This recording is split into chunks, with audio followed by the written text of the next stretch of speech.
মৃত্যু কি অপসারণযোগ্য? বিজ্ঞান কি আমাকে অমর করতে পারবে? মানুষের চিরন্তন প্রশ্ন, আমি কি বাঁচতে পারি চিরকাল? মৃত্যুকে কি একদিন আমরা পরাজিত করতে পারব? বিজ্ঞানের সাম্প্রতিক অগ্রগতি এই প্রশ্নগুলোকে এখন কল্পবিজ্ঞান থেকে সরিয়ে এনেছে বাস্তব আলোচনায়। ক্রায়োজেনিক্স একটি পদ্ধতি যেখানে মৃত্যুর পর দেহকে তরল নাইট্রোজেনে হিমায়িত করে রাখা হয়, এই আশায় যে ভবিষ্যতের চিকিৎসা একদিন তাকে পুনর্জীবিত করতে পারবে। যুক্তরাষ্ট্র এবং রাশিয়ার কিছু প্রতিষ্ঠানে এরই মধ্যে কয়েকশো মানুষ এমনভাবে সংরক্ষিত রয়েছেন যাদের বিশ্বাস মৃত্যু এখন আর চূড়ান্ত নয়, বরং একটি বিরতি। অন্যদিকে জিন এডিটিং প্রযুক্তি, বিশেষ করে CRISPR, সম্ভাবনার নতুন দিগন্ত খুলে দিয়েছে।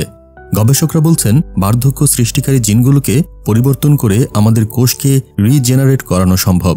প্রাণঘাতী রোগ প্রতিরোধে এ প্রযুক্তির ব্যবহার ইতিমধ্যেই প্রমাণ করেছে যে আমরা আমাদের জৈবিক সীমা অতিক্রম করতে শুরু করেছি।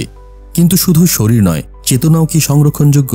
এই প্রশ্নের উত্তর খোঁজে আজকের আরেকটি বৈপ্লবিক ধারণা, AI ভিত্তিক চেতনা ট্রান্সফার। গবেষকরা চেষ্টা করছেন আমাদের স্মৃতি, চিন্তা ও সত্তাকে স্ক্যান করে একটি ডিজিটাল সত্তা হিসেবে সংরক্ষণ করতে। যদি সফল হয় তবে ভবিষ্যতে হয়তো আমরা আর দেহে আবদ্ধ থাকব না, আমরা বেঁচে থাকব ক্লাউডে, সার্ভারে কিংবা একটি রোবট দেহে। বিজ্ঞান অগ্রসর হচ্ছে দ্রুত, কিন্তু প্রশ্নটা শুধু প্রযুক্তির নয়, এটি মানবতা, নৈতিকতা এবং অস্তিত্বের গভীর প্রশ্ন।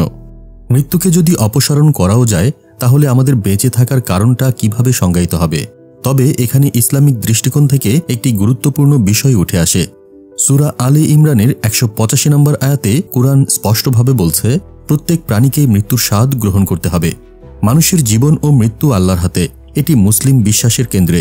বিজ্ঞান যত দূরেই এগোক, মানুষের সীমাবদ্ধতা ও আল্লাহর নির্ধারণকৃত বিধান অতিক্রম করার ক্ষমতা আমাদের নেই।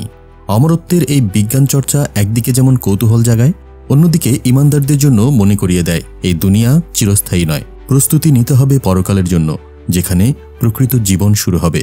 আপনারা দেখছিলেন প্রতিদিন সকাল।